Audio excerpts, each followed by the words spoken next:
PMP ini kali pertama. Apa tu? Profesional dan premium. Maksudnya, pengurusan kurban dilaksanakan dengan cara profesional. Sembelihan menggunakan slaughterbox, penyimpanan menggunakan cold room dan pengagihan pula menggunakan cold truck. Oh, macam tu.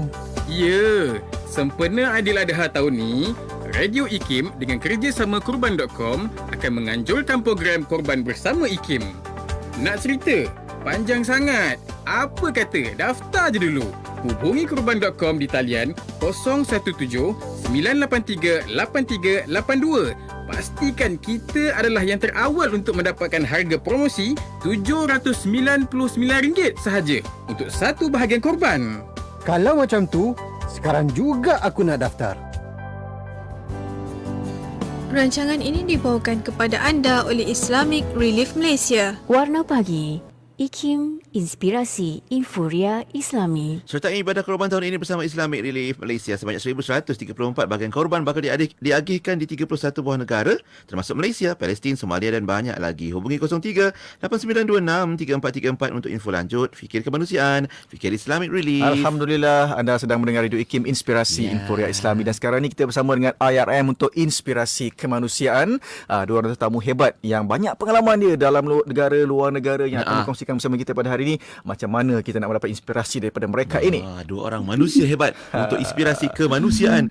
Sis Nas Akila Ismail dan juga Sis Nadia Amalina Harun. Assalamualaikum Sis Nas. Assalamualaikum. Waalaikumsalam warahmatullahi wabarakatuh.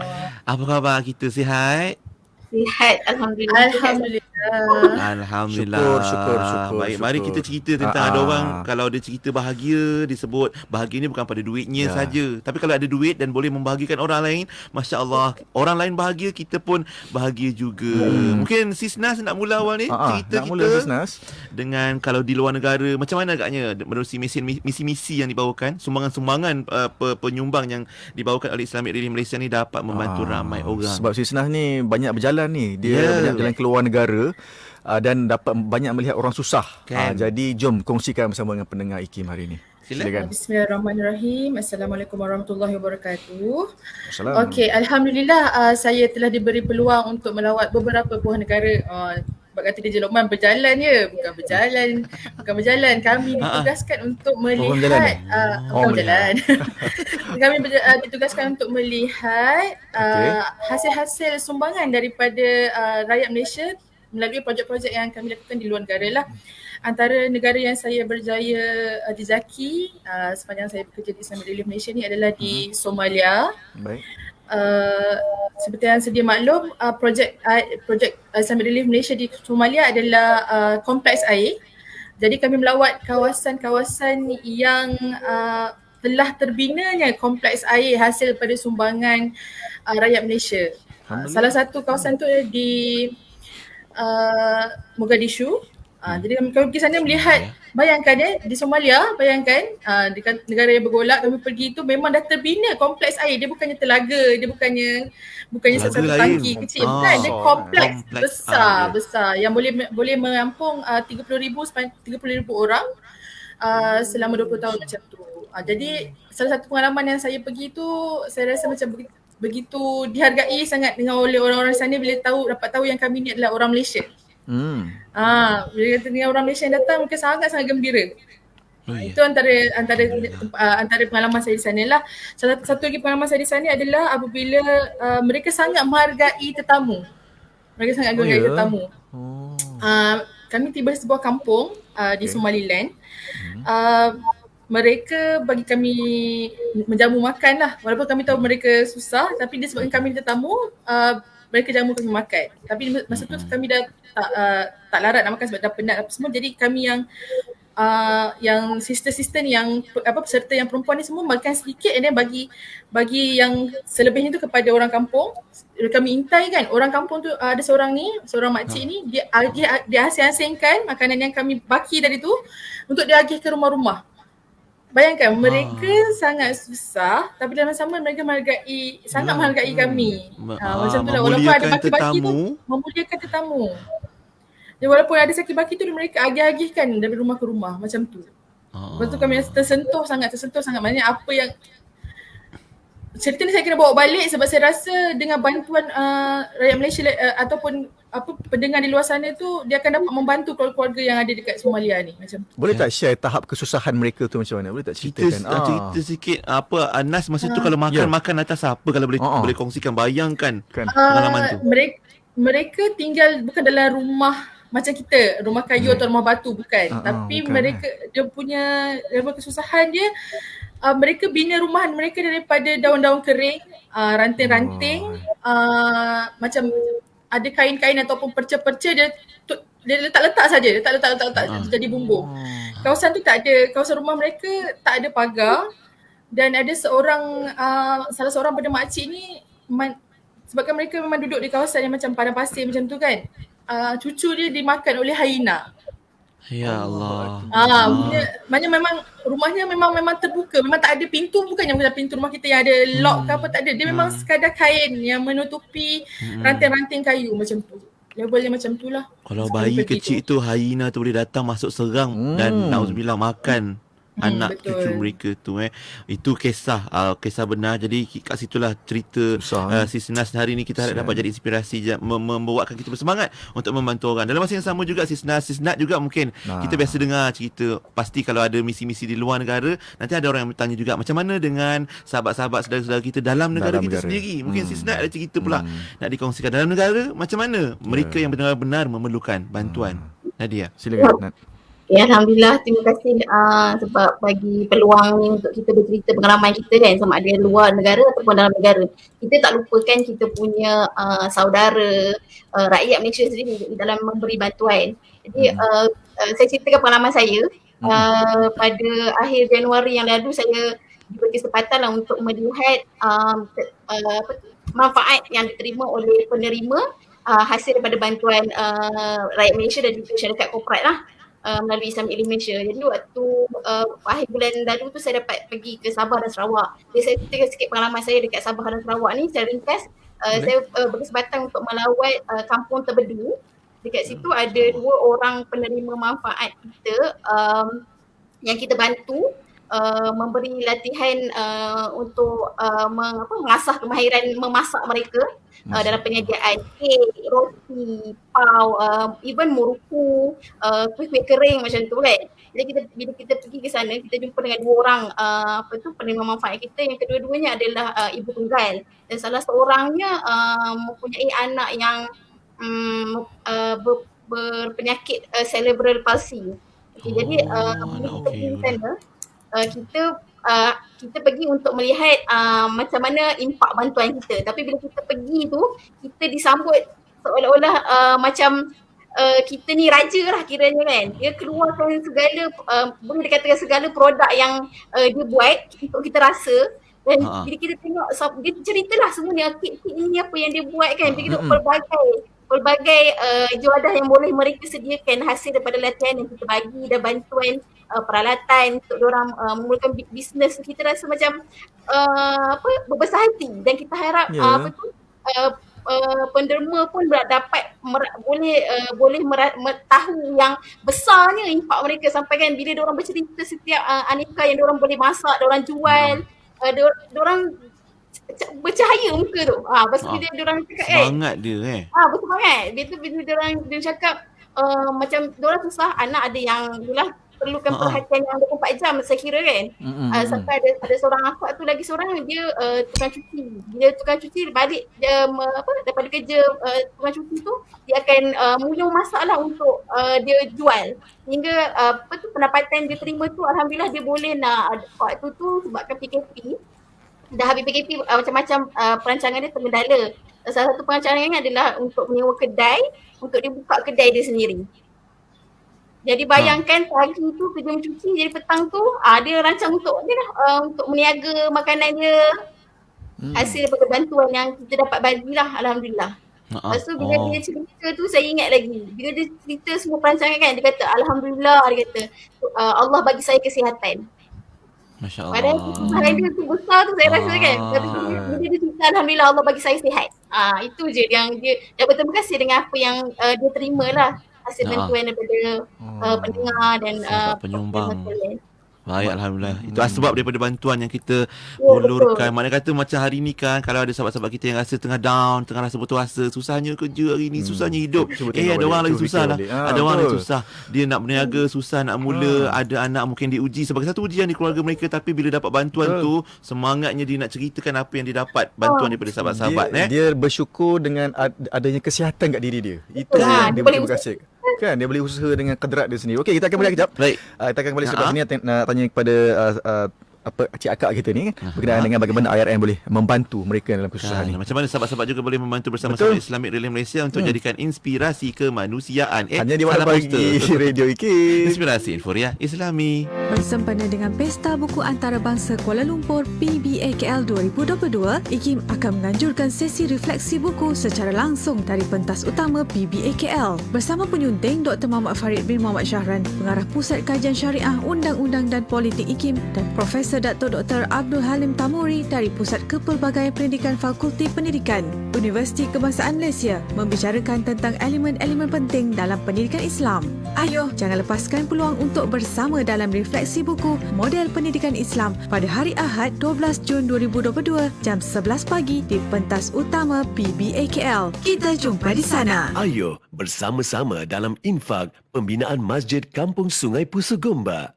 Percayalah, sesungguhnya tidak akan berkurang harta dengan melakukan sedekah. Anda terus boleh berinfak melalui laman sesawang masjidsungaipusu.com atau ke akaun Bank Islam 1416 2011 000520. Jom infak.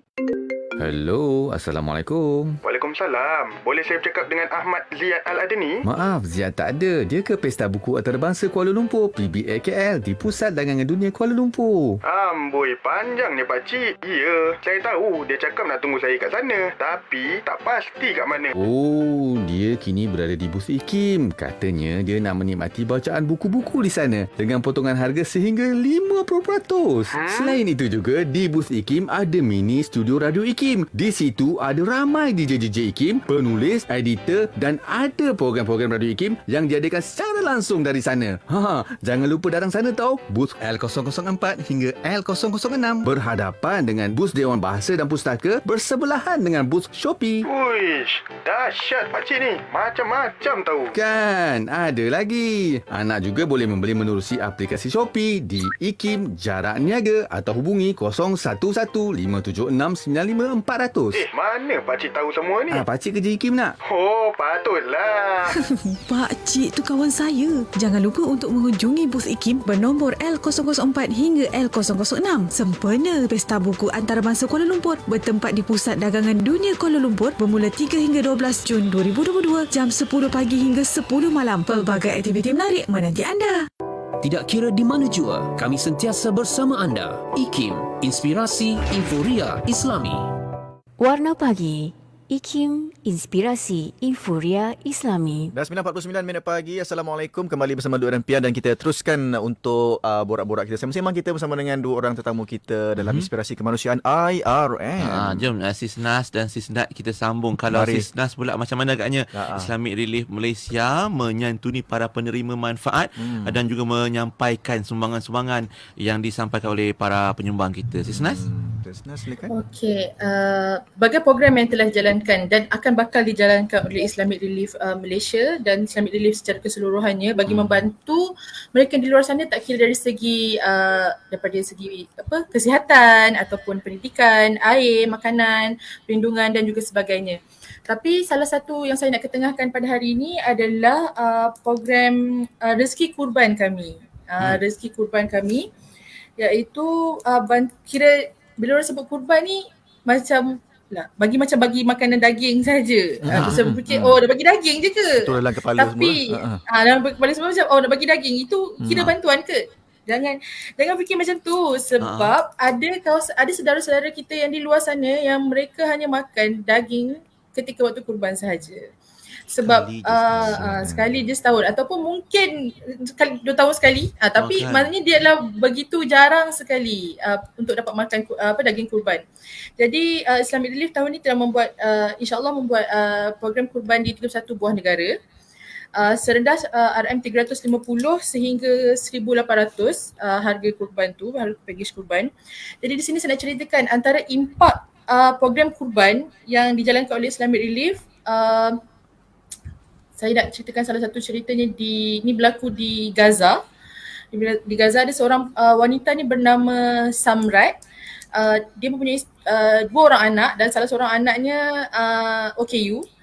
Jadi dia tidak bekerja, hanya suaminya saja yang bekerja. Tapi bayangkan masa keadaan di Gaza adalah mereka punya barang makanan harganya semakin lama semakin tinggi dan bekalannya semakin lama semakin terhad. Jadi dia sampaikan kepada staf Islamic Relief, dia kata kami cuma makan apa yang suaminya bawa balik daripada kerja lah. Selalunya cuma bagi sayur ataupun ke kacang ataupun bijirin macam itulah. Jadi apabila waktu kurban ni dia sangat-sangat gembira, dia macam kita sambut hari jadi tau, orang bagi hadiah macam tu. Maksudnya sumbangan daging yang diberikan kepada mereka di Hari Raya Kurban ni adalah dianggap sebagai hadiah kepada mereka, dan dia kata inilah masanya nak bagi anak-anak dia makan daging. Muka dia macam mana Senas? Muka dia macam mana? Dia memang berseri-seri. Dia kata apa? Ayatnya dia kata kami walaupun saya tak mampu nak bagi anak saya beli baju baru ataupun beli mainan, tapi dia kata tapi terima kasih atas sumbangan daripada mereka di luar sana dan juga melalui Islamic Relief saya dapat bagi makan anak saya daging. Dia cakap macam tu. Sangat dia menghargai betul-betul lah pemberian betul. Walaupun setahun sekali dapat rasa daging korban. Itu kempen rezeki korban, boleh layari islamic-relief.org.my ataupun semua media sosial Islamic Relief Malaysia kalau nak menyumbang bersama-sama Islamic Relief. Okey, jom kita cerita pasal penyumbang pula. Tadi kita dah cerita pasal penerimaan manfaat kan, Sis Nat kan? Jom, macam mana agaknya penyumbang ni, kisah-kisah penyumbang yang boleh dijadikan sebagai inspirasi lah kepada kita semua. Saya rasa saya diberi kelebihan untuk belajar lebih lagi. Saya ingatkan mungkin bila kerja dengan satu NGO, apa yang kita belajar adalah daripada penerima manfaat. Tapi bila saya diberi tanggungjawab untuk menjaga penderma, saya lebih terbuka mata untuk sebenarnya bila kita nak membantu orang ni, dia bukan semata-mata kemampuan. Dia sebenarnya adalah kemahuan. Kemahuan tu yang akan melahirkan, insya-Allah kita berusaha untuk mampukan diri kita sendiri. Jadi saya bawa satu cerita ni, kita dalam suasana nak menyambut kurban insya-Allah nanti kan, bulan Julai. Saya teringat ada 2 tahun lepas saya rasa saya terima panggilan di pejabat daripada seorang wanita lah, katanya dia perlukan maklumat untuk membuat kurban. Jadi kita sembang sikit lah. Dia kata saya ni jiran saya nak buat kurban. Jiran ni adalah pasangan suami isteri OKU. Jadi bayangkan pasangan suami isteri OKU tu berusaha untuk simpan sikit demi sedikit untuk masing-masing boleh mampu untuk buat kurban satu bahagian seorang pada tahun tersebut. OKU apa tu Sis Nat kalau boleh share? Dia macam mana? OKU apa tu kalau boleh share? Dia penglihatan, kedua-duanya penglihatan. Jadi dia minta bantuan anak jiran ni lah untuk dapatkan maklumat dan membuat pembayaran bagi penyertaan korban mereka. Itu salah satu ceritanya. Lagi satu saya fikir waktu saya teringat satu kisah waktu bila kita PKP apa semua kan, masing-masing ada cabaran ekonomi tersendiri lah. Saya terima satu sumbangan daripada seorang pekerja kurier. Dia bagi tahu sekian lah derma saya untuk setakat ni, doakan saya mampu lagi. Saya kerja hantar barang je, dia kata doakan saya mampu lagi untuk memberi. Jadi bagi saya kisah-kisah macam itu membuka mata kita sebenarnya. Kalau kita ada kemahuan untuk bantu orang lain, insya-Allah Allah akan buka jalan tu lah untuk kita mampu. Kan? Betul kan? Maknanya jangan tunggu mampu, tunggu mahu dulu. Bila ada mahu kita mampu buat walau berapa banyak pun. Betul. Masya-Allah, itu dia. Terima kasih Sis Nat. Saya buka mata lah itu untuk bagi saya sendirilah saya rasa. Sebab dulu saya ingat orang yang kaya je yang boleh bantu banyak orang kan. Tapi sebenarnya bila kita ada kemahuan tu, insya-Allah Allah akan buka jalan tu untuk bantu orang lain. Itu bukan sekadar membuka mata tapi membuka hati-hati kita semua lah insya-Allah ya, untuk terus membantu. Terima kasih Sis Nat untuk perkongsian. Dan mungkin di hujung ni Sis Nas mungkin ada sesuatu ataupun maklumat yang kita nak kongsikan untuk inspirasi kemanusiaan kita, Sis Nas. Okey, dalam pelbagai-bagai isu yang mendatang pada berkenaan dengan nak menyumbang kepada NGO ataupun menyumbang dalam luar negara. Jadi saya di sini nak menyeru kepada semua yang pendengar di luar sana bahawa teruskan menyumbang. Tidak kira dari untuk dalam atau di luar negara, tidak kira. Asalkan bab kata Sisnat tadi ada kemahuan untuk memberi manfaat kepada orang lain. Teruskan menyumbang kerana di akhirnya kita tidak tahu sumbangan atau sedekah yang mana yang Allah akan terima. Jadi buat saja. Tak payah nak runsing-runsing, buat saja. Ikut kemahuan yang kita. Moga itu dibalas dengan sebaik-baik ganjaran lah daripada Allah Subhanahu Wa Taala. Kita ada masa sikit lagi ni. Mungkin nak tanya pada Sisnas dan Sisnat juga, apa yang mendorong anda berdua untuk terus bekerja, memberi bantuan kepada mereka yang dalam kesusahan ni? Sisnat, mungkin nak kongsi dulu. Kalau macam saya fikir wajah-wajah orang yang tersenyum bila terima dapat bantuan. Sebab bila kita susah, kita rasa kita susah sendiri tau. Kita susah sangat tak ada berjalan. Tapi bila ada Allah lorongkan orang lain untuk bantu kita, kita rasa orang lain ni sebenarnya ambil tahu pasal aku, kesusahan aku. Diorang cuba nak bantu. Bila kita bantu tu pula kita beri kelas atau nak develop dia punya kemahiran. Diorang rasa orang yang memberi bantuan tu percaya pada mereka yang diorang boleh berubah, boleh berdiri atas kaki diorang sendiri. Saya rasa itu kepuasan yang terbaik lah yang dapat waktu bekerja dengan NGO. Dan jadi motivasi lah untuk Sisnat juga. Sisnat macam mana? Nas? Saya bermula, sebab saya bukannya datang daripada bidang kemanusiaan daripada awalnya. Saya bermula sebagai sukarelawan kepada Islamic Relief. Kami membersihkan seorang rumah pakcik di Johor. Ketika itu begitu saya rasa tersentuh lah. Saya rasa macam kita tahu pakcik ni masa akan datangnya mungkin rumah dia akan kotor balik.